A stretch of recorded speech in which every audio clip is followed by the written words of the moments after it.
Je suis venu parler d'un livre qui paraît chez Grasset, qui s'appelle Le Talisman, et qui est, entre autres, le portrait d'une jeune femme flamboyante, déjantée, aussi attirante qu'irritante, une jeune femme impossible.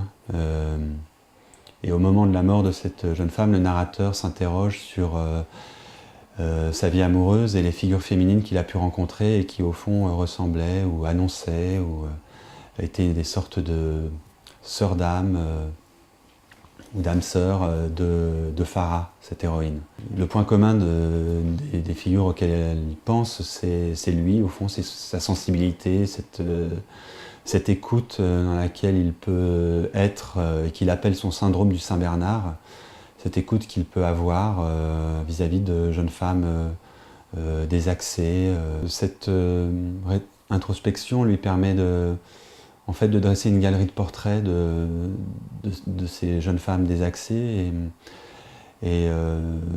aussi de se souvenir de moments qu'il a vécus, notamment à une époque où il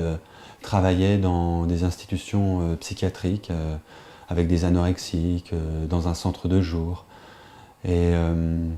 ça trace en fait en creux un autoportrait derrière le portrait de Farah. Farah qui pour moi est une personne poétique, c'est-à-dire qu'elle colore la vie, elle lui donne du relief, elle lui donne de l'intensité, elle accélère les jours, elle donne sa vraie dimension aux sensations qu'on peut vivre. Et